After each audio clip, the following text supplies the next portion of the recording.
sleight of hand expert David Avedon. Now let me teach you a bit about doing this so you never get conned or ripped off on the street. Please do. Teach you how to do this. With your left hand, lift up the shell, put it on top of the brick from the yellow brick road, and to make sure it stays there with your first finger, press down real hard and don't lift your hand. Now the first move is to your right.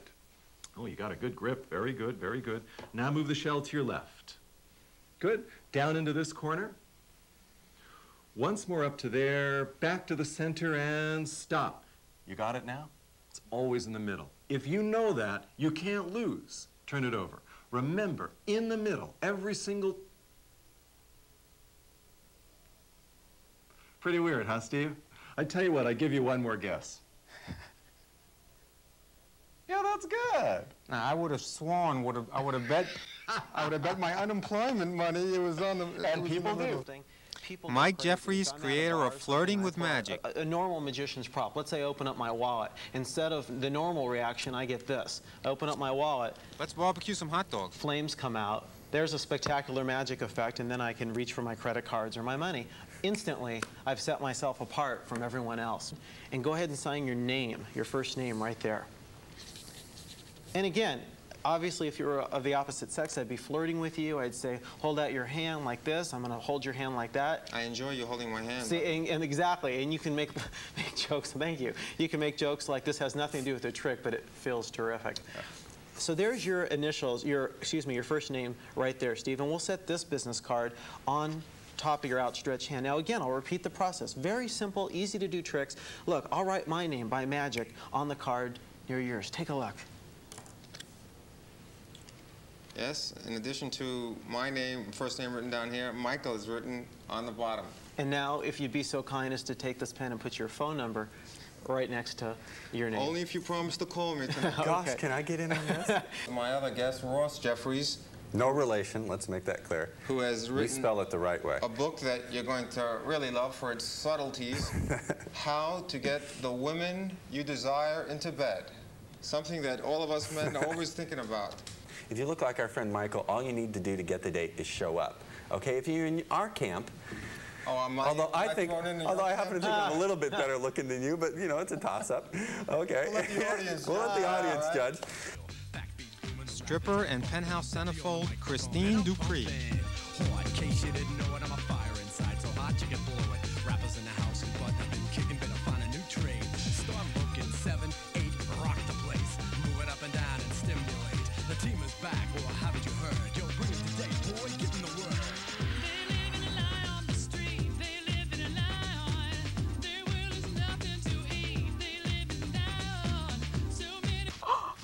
I didn't know that they, were that graphic, and I was so embarrassed. Well, I'd like to show some of the pictures of you.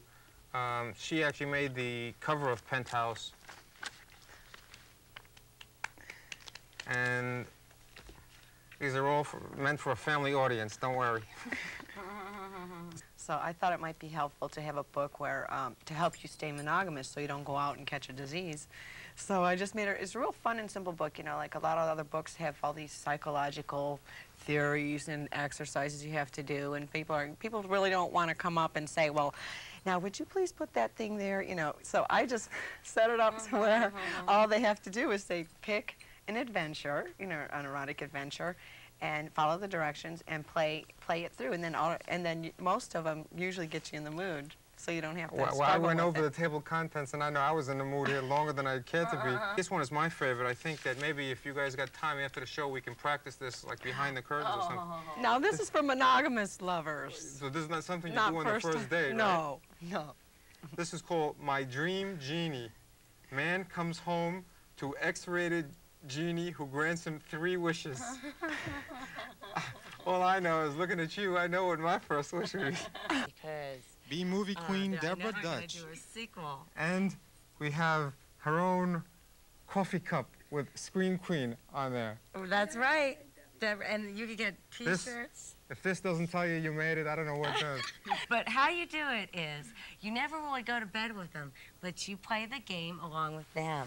And you let them think that you're going to go to bed with them. And you build up their egos, and then you run around the table a little bit. And every now and again, they'll pick you up and take you into the bed and throw you down. And then you go, oh, no, no, no, not now, not now. Oh, my gosh, I have to go, but you're so cute. And when can I come down and be for that part, honey? The A parties, and you really don't see any of it out front at all. But in the back rooms, many, many, many, many times, you'll see the coke still happening and all kinds of stuff going on, because this town really is a Babylon. However, because we're spiritual girls, we know how to transcend it all and be happy and pure. And we love Steve Kaire. I wanna. There's your lip print. Wait a minute, see camera? For free. He got it for free. What I really want to do, I can't tell you. Magician George Tovar. Red scarf, says that his hand's empty, goes in one color, comes out a different color. What would that be, Steve? A different color? Yeah. We're going for yellow? Very good. No, because one day somebody said blue on me. I had to actually pull out the spare, but different trick. Of course, you can't go around calling that the red scarf trick. You pull out a blue one. Now you've got to call it the blue scarf trick. Exactly, because that's all you're using is this blue piece of cloth. Thank you. Don't tell anybody I taught you that. They're very touchy about that. Thank you. Now, what if I would have said pink? I would have been in a lot of trouble. There's not that much room in the thumb. You know what I mean? We better cooperate then. Exactly. I tie the ends together. Steve, I want to give you another chance because I like you. What do you call it when you tie the ends together?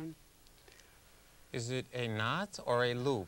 It's a trick question. You're having a rough time, I can tell. Look, I'll tell you what, I'll put 2 knots in there. Have you still got the scissors I gave you from before? Yes, Can you hold them out, make sure right here. Yes, come over to the center of the rope and cut. Wow, easy. Those things are sharp. Very good. You got it on the first try. Do you want to shuffle them up or you make sure they're real? Go ahead. Sure. Is that the purpose? I'm shuffling to make sure they're real? Check them out. There's no prearranged order, anything? Oh, that's correct. No, there's no order, because if there was, that would be wrong. All right, nobody asked you to be that thorough. Give me those back. I'm going to have you take your own free choice. Any card that you'd like to put your name on, please select it now from the deck. It doesn't matter. You're going to put your name boldly in print there on the face of the card. Nice big letters. You want to change your mind or you like that card? Oh, we like this one. Big, bold letters so they can see it there on the camera. Boy, you're an artist. I can tell the lines there. That's fantastic. Great. Now, let me explain what you've done by signing this particular card, the Deuce of Hearts. Well, let's be honest, Francine, he's just ruined my deck of cards. But not only that, I'll take the pen back. These cost money. What he's done is made the card unique. It's one of a kind. The only card like this in the world. And I'll do this very slowly. I'll take your unique Deuce of Hearts, and I'll move it from its top spot. I'd like you to follow this along. From the top, slowly, no fast moves, down to the second spot. I cast a shadow, and your card has now magically traveled back to its top spot. I don't want to touch it. Would you mind turning it over yourself, please? Show it. And there it is, the Deuce of Hearts. One night I was doing this, somebody said to me, I don't like it, I'm not impressed. Really, no, actually I was working in a bar, and the guy put the card in the wrong way and said, okay, if you're a real magician, George, do the same trick like that, the card facing the wrong way. I said, sir, that's impossible. You'd see the card as it was moving. There's no, you understand that, right? Mm-hmm. He got out of control. Steve, he actually wanted to bet me, get this, every single dollar he had in his wallet. Pulled up the wallet, wanted to bet me every single dollar he had inside. I said, sir, you can't do it because the card's facing, and then I got an idea. Think you'll like it. I said, sir, I'll take your bet if I'm allowed to use my shadow. Here's my idea. Pulled out my wallet, matched the bet. 3 minutes for your trick. Used it to cover the card, cast a shadow, and the card rose to the top. Now, the guy didn't believe me, tossed aside the wallet, turned over the card, said, you lost the bet. Sir, that's not on top. If you think back to when I did the shadow, the wallet was on top.